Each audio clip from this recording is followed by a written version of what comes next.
few years ago, I had the opportunity of playing chess with the younger brother of one of my friends.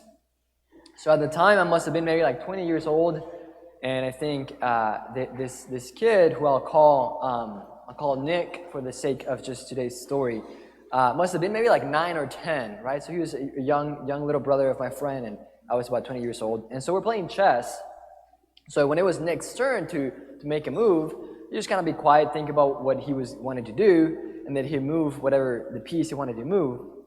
Then when it was my turn, I was trying to think about what to do. Nick would just start talking to me, start telling me about his life and all these things. Just very, very talkative, just telling me things. And so as I'm there trying to play, I started to get kind of internally frustrated with Nick, because I'm trying to think of what is going to be my next move, and then this Nick's just talking like my ear off, and I'm trying also to be kind to him and listen to him, but I'm trying to think, I want to make a good move.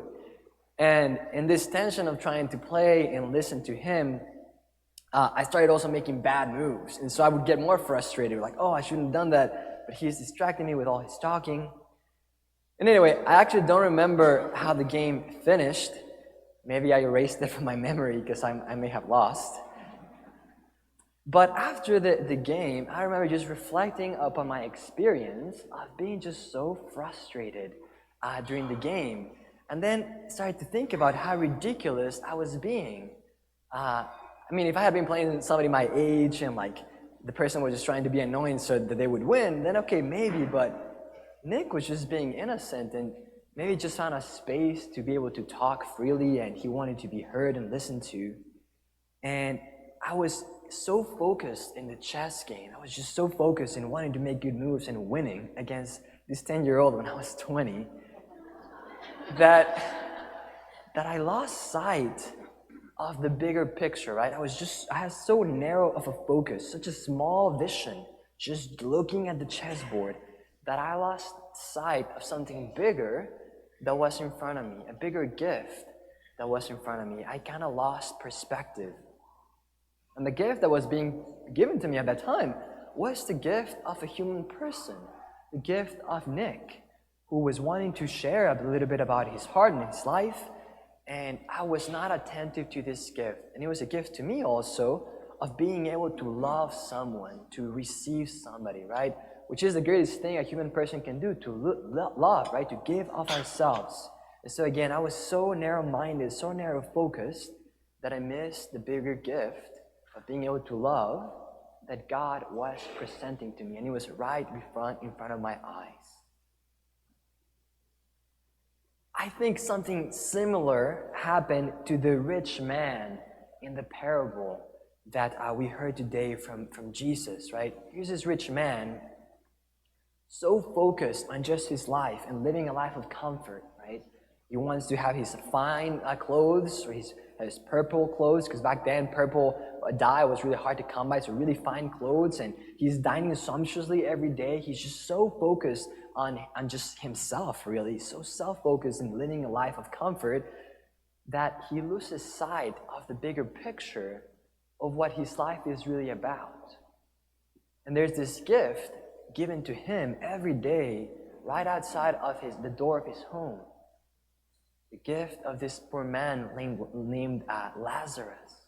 And every day he passes this man, Lazarus, and he misses the gift that is being given to him because he is so narrowly focused, right? We could think maybe that, Lazarus needed the rich man, but when you read like the whole parable, when you listen to the whole parable and you see how this story ends, it doesn't seem like Lazarus needed the rich man, but it was the other way around. The rich man needed Lazarus to come out of himself, to be able to do the greatest thing that a human person can do, which is to make a free gift of oneself to love. And again, this rich man over and over again rejects this gift, this invitation that is being given to him. Something interesting about this rich man is that he didn't really do anything like evil per se, right? He didn't commit like murder. He didn't kill anybody. He didn't steal, or he didn't blaspheme. He didn't reject God outright, right? He didn't, quote unquote, do anything evil. But he just got so focused in such dumb and superficial things that he became blind to the things that truly matter. And by rejecting this gift that God was giving him over and over again, he ended up rejecting the eternal gift for which he was made for, which is heaven. And ended up in the place of torment, of the place of self-enclosure in hell. So what about us? What about us? Where are we at? Could it be that we are so concerned with such small things that our vision is just so small that we have become blind to the things that truly matter? If our eyes were truly open, right, we would realize that the reality we live in, it's a fascinating reality. It's like there's like a cosmic war happening right now.